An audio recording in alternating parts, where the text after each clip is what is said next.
गुरु ब्रह्मा गुरु विष्णु गुरुदेवो महेश्वर गुरु साक्षात् परब्रह्मा तस्मै श्री गुरुवे नमः। पुरुषोत्पयाय विद्महे करणीयस्ताय धीमहि तन्नो गुरु प्रचोदयात्। काञ्चीवासाय विद्महे शान्तरूपाय धीमहि तन्नो चन्द्रशेखरेन्द्र प्रचोदयात्। हर हर शंकर जय जय शंकर हर हर शंकर जय जय शंकर। ஆன்மீக அன்பர்கள் எல்லாருக்கும் நமஸ்காரம். இன்னைக்கு வியாழக்கிழமை, குருவுக்கு உகந்த நாள்.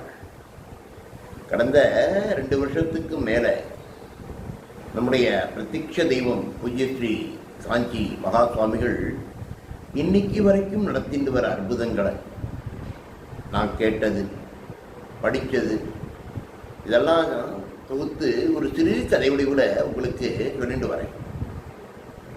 அந்த வகையில் இன்னைக்கு பல வருஷம் முன்னால் நடந்த ஒரு அற்புதத்தை தான் பார்க்கணும்.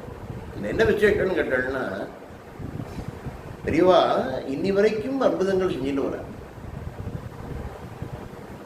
புரியுறதா? பெரியவா பெரியவா பெரியவா பெரியவாள்கிட்ட நம்ம உழைச்சா போகிறோம், அவர் பார்த்துப்பார். பல வருஷத்துக்கு முன்னால பெரியவா காஞ்சிபுரத்தை தங்கியிருக்கார். உங்களுக்கு தெரியும், நம்ம பெரியவா எங்கே கேம்ப் போட்டாலுமே சரி, காஞ்சிபுரத்தில் இருந்தாலும் சரி, அவரை பார்க்கறதுக்கு அக்கம் பக்கத்துலேருந்து அன்றாடம் காட்சிகள்லேருந்து மிகப்பெரிய பணக்கார அரசியல்வாதிகள், மந்திரிகள், வெளிநாட்டு தூதர்கள், தலைவர்கள்லாம் வந்து பார்க்குற வழக்கம் உண்டு. அவருடைய ஆசீர்வாதம் பண்ணுறதுக்காக கடைக்கன் பார்வை தன் மேலே படாதா அப்படின்னு சொல்லி ஏங்கி பெரியவாளை தரிசித்து நமஸ்காரிச்சுட்டு போகிறவா நிறைய பேர். அந்த மாதிரி அன்னைக்கும் அப்படிதான். அன்னைக்கு வியாழக்கிழமை அவரை வந்து நம்ம ராமசாமி சாஸ்திரிகள் அப்படின்னு சொல்லி வந்து பார்க்குற 60-65 வயசு இருக்கும் அவருக்கு. வேத வித்து. சின்ன வயசுல இப்படி அப்படிமா இருந்துட்டார். அவர் அனுஷ்டானங்கள்லாம் அனுஷ்டிச்சாலுமே எந்த ஒரு வேலைக்கு போகாலும் அப்படி இப்படி எடுத்துட்டார். ஏன்னா அவரோட வசதியான குடும்பத்தில் இருந்தவர்.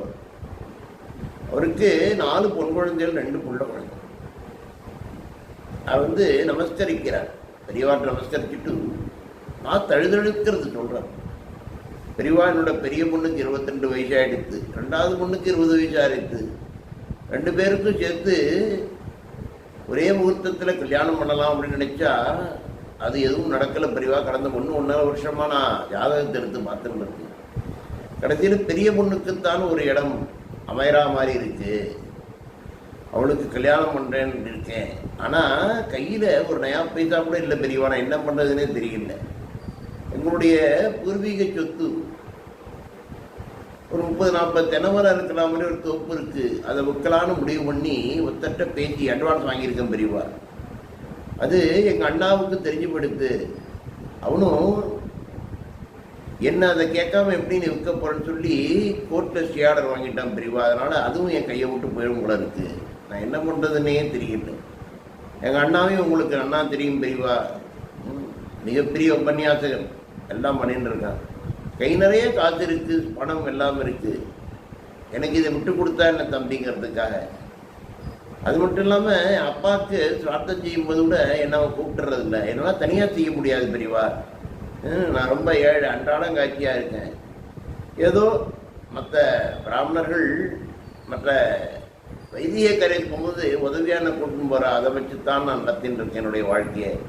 பெரியவாளுக்கு தெரியாது ஒன்றும் கிடையாது அப்படின்னு சொல்லி நான் தழுதழுக்கு அடதான். பெரியவா ஒன்றுமே சொல்லலை.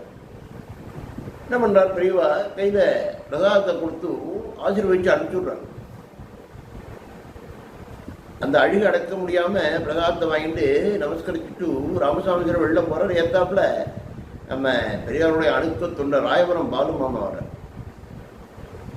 பாலுமாமாவுக்கு ஓரளவு பரிச்சயம் உடையவர் நம்ம ராமசாமி சாஸ்திரி. குசலம் விசாரிக்கிற பரஸ்பரம் குசலம் ஏன் ஆசிரியர் ஆடுன்னு கட்டணுன்னு அவர்கிட்ட எல்லாம் சொல்கிறேன். ஏன் பெரியவான்ட்ட சொல்லியிருக்க வேண்டியதானே, சொன்னால் கண்டிப்பாக செய்வாரே எல்லாம். ஏதாவது பெரியவா மனசு வச்சா நடக்காது இந்த லோகத்தில் எதுவும் உண்டா உங்களுக்கு தெரியாதா அப்படிங்கிறார் பாலுமாமா. ராமசாமி சாஸ்திரி சொல்கிறார், இல்லைன்னா எல்லாம் நான் சொல்லிட்டேன் பெரியவா. பெரியவா எதுவுமே சொல்லலை, பிரசாதத்தை கொடுத்து ஆசீர்வாதம் பண்ணிட்டு அனுப்பிச்சுட்டார்.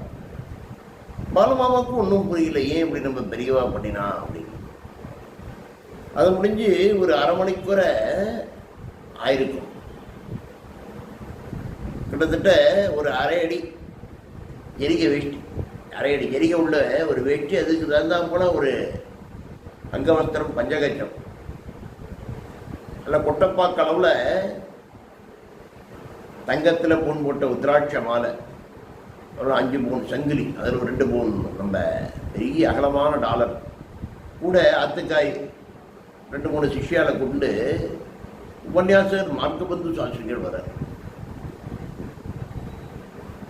பெரிய படத்தட்டு எடுத்துட்டு வர பெரியவா முன்னால் வைக்கிறார். பெரியவா அவரை கண்டுட்டதாவே தெரியல, மற்றவாள்கிட்ட பேசிட்டு இருக்கான் பெரியவா. மற்ற பாட்டிகள் மற்ற குடியான வாவாவெல்லாம் வந்திருப்பாள், மற்றவாள்கிட்ட பேசிட்டு மார்க்கபந்து சாஸ்திரிகளை கண்டுட்டதாவே தெரியும்.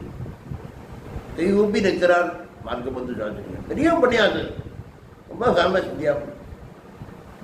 பாலுமாமா பெருசாக பக்கத்தில் பெரியவாள்கிட்ட போய் சொல்கிறார், இந்த மாதிரி அண்ணா வந்திருக்காருன்னா, அண்ணா வந்திருக்காருன்னா. அப்பயும் பெரியவா ஒன்றும் கண்டனதான் கிடையாது.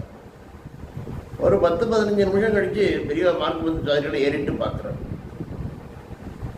மார்க்கபந்து சாஸ்திரிகள் நமஸ்காரம் பண்ணிட்டு சாஷ்டாங்கமாக அவரும் பத்னியும் நமஸ்காரம் பண்ணுறா, பண்ணிட்டு சொல்கிறார், இப்போ தான் பெரியவா ரொம்ப நாள் கழித்து டைம் கிடச்சிது, ஒரு 7-8 நாள் எந்த ஒரு ப்ரோக்ராமும் எனக்கு இல்லை. ஆத்துக்காரி சொன்னால் திருப்பதி சீனிவாசனுக்கு கல்யாணம் பண்ணி வச்சு பார்க்கணும் ஆசையாக இருக்குன்னா, ஆத்துக்காரி சொன்னால் நம்ம செய்யாமல் இருக்கக்கூடாது, இப்போ தான் கலையும் போயிட்டு இருக்கேன் பெரியவா, போகிறதுக்கு முன்னால் உங்கள்கிட்ட ஆசீர்வாதம் வாங்கிட்டு போகலாம் அப்படிங்கிறதுக்காக வந்தேன் அப்படிங்கிறார். பெரியவா அதுக்கு பதிலுன்னு சொல்லலை. கையில் பிரசாதத்தை கொடுக்குறார், உள்ள ஏந்திரம் போயிடுறார். ரொம்ப நேரம் இருக்கிறார். சாஸ்திரி என்ன பண்ணுறதுன்னே தெரியும். பாலுமாமா உள்ளே போய் சொல்கிறார், என்ன பெரியவாட்ட கேட்குறாரு, சாஸ்திரிகள் நின்றுட்டே இருக்காரு என்ன. பாலுட்ட பெரியவா சொல்கிறார், அவனை முதல்ல போய் பத்மாவதி பரிணயம் பண்ண சொல்லு, மற்றெல்லாம் அப்புறம் பார்க்கலாம் அப்படிங்கிறார். பாலுமாமாவுக்கு ஒன்றும் புரியாது, சாஸ்திரிகள்கிட்ட சொல்கிறார் மார்க்கபந்து சாஸ்திரிகள். சாஸ்திரிகளுக்கு ஒன்றும் புரியுது. ஸ்ரீனிவாச கல்யாணம் அப்படின்னா பத்மாவதிக்கும் தானே கல்யாணம் இல்லையா? ஸ்ரீனிவாசனுக்கும் பத்மாவதிக்கும் தான் கல்யாணம். திருப்பதி எப்போ தினந்தோறும் நித்திய கல்யாணம் பிரியறவர் யாரு? நம்ம வெங்கடாஜலம் ஏழுமலையம். இன்னுமே புரியல. இதான் சொன்னார் பெரியவங்கள்ட்ட அப்படின்னு சொல்லி சாப்பிட்டு போச்சோட சாப்பிட்டு அவனும் கிளம்பி போயிட்டான். என்ன பண்ணுறது நேற்று கிட்டத்தட்ட இது முடிஞ்சு ஒரு 2 மாதம் இருக்கும். திடீர்னு ஒரு நாள் ராமசாமி சாஸ்திரிகள் வர வந்து பெரியவாள்கிட்ட ஒரு சின்ன பழங்களை வச்சு 4-5 பழவைகளை வச்சுட்டு பத்திரிகை வச்சு கொடுக்குறார் பெரியவாள்கிட்ட. பெரியவா அதை பார்த்துட்டு அக்ஷதையை கொடுத்து நமஸ்காரம் பண்ண, நல்லா இருப்பா குழந்தை அப்படின்னு சொல்லி ஆசீர்வாதம் பண்ணிட்டு வெளியில் அனுப்பிச்சுட்டேன். நமஸ்காரம் பண்ணிட்டு சாஸ்திரியில் வெளில வர ராமசாமி சரி ஏத்தாப்புல பாலுமாமா வர்றார். அன்னைக்கு வந்தா மாதிரி என்ன மரவக்காடு சாஸ்திரிகளை என்ன ஆச்சு, என்ன கல்யாணம் பற்றி என்ன ஆச்சுன்னா பொண்ணுக்கு நிச்சயம் அழைத்தா கல்யாணம் பண்ண போறடா, என்ன ஏது பணம் இல்லைன்னு சொன்னே எப்படி நடத்த பொருள் அப்படிங்கிறேன். இவர் ஒன்றும் சொல்லலை சாஸ்திரிகள். ஆமாம் பத்திரிகை கொடுக்கத்தான் வந்தேன், பெரியவோட பார்த்து கொடுத்துட்டேன், போயின்னு கண்டிப்பாக ஆசீர்வாதம் பண்ணணும், நீங்களும் வரணும் கல்யாணத்துக்கு அப்படின்னு பத்திரிகை பாலுமாமாட்ட கொடுக்குறார். பாலுமாமா பத்திரிகை பிடிச்சு பார்க்குறார்.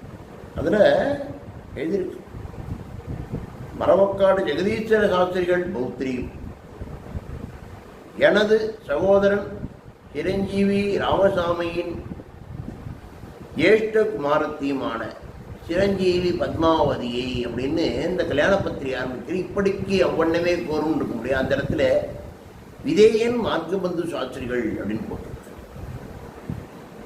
பாலுமாமாவுக்கு கண்ட தண்ணி வந்துடும். அப்ப 2 மாதம் முன்னால பெரியவா சொல்லி அனுப்பிச்சார் இல்லையா, அது ஞாபகம் வருது. சீனிவாச கல்யாணம் பண்ணணும் அப்படின்னு சொன்னப்ப பெரியவா பாலுமாமாட்ட சொல்லி சாஸ்திரிகிட்ட சொல்ல மார்க்கபந்து சாஸ்திரிகள்கிட்ட பத்மாவதிக்கு பரிணயம் பண்ண சொல்லு அப்படின்னு. இது என்ன ஒரு ஆச்சரியம் பார்த்தோம்னா, ராமசாமி சாஸ்திரியோட ஜேஷ்டகுமாரத்து பெரிய பொண்ணு கல்யாண பத்திரிகை கொடுக்குற, அந்த பொண்ணோட பேரு பத்மாவதி. இது பெரியவாளுக்கு எப்படி தெரிஞ்சது? எந்த பத்மாவதிக்கு கல்யாணம் பண்ணி வைக்க சொன்னார் மார்க்கபந்து சாஸ்திரிகள் அப்படின்னு இப்போதான் பெரியவாளுக்கு சொன்னது பாலுமாமாவுக்கு புரிகிறது. என்ன ஒரு ஆச்சரியம் பாருங்க.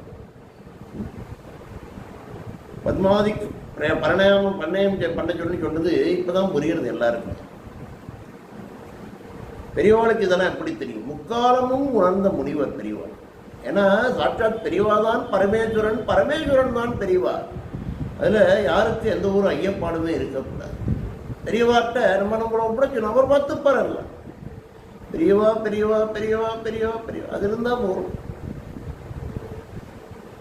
அப்பதான் ராமசாமி சோதரிகள் சொல்றார் பாலுமாமாட்ட, எங்க அண்ணா தான் தானே எல்லாம் கல்யாணத்து செலவெல்லாம் ஒத்துட்டா, நீ கன்னியாதானம் பண்ணி கொடுத்தா போறோம்னு விட்டான். கேஸெல்லாம் கூட திருப்பி வாங்கி விட்டான். தன்னுடைய புள்ள 7 வயசு ஆறுது, 2வது புள்ள, அவனுக்கு பூணல் போட்டு தன்னுடைய சிஷியனா சேர்த்துக்கிறேன்னு சொல்லிட்டான். அப்படின்னு சொல்லி நான் தழுத்துக்க சொல்லிட்டு பெரியவாளுடைய நாமஸ்கரணத்தை சொல்லிகிட்டே போயிட்டு இருக்கார். என்ன ஒரு அற்புதம் பார்த்தாளா? மற்றொரு அழகிய அற்புதத்தோட அடுத்த வியாழக்கிழமை உங்களை சந்திக்கிறேன். அது வரைக்கும் ஹரஹர சங்கர் ஜெய ஜெய சங்கர், ஹரஹர சங்கர் ஜெய ஜெய சங்கர்.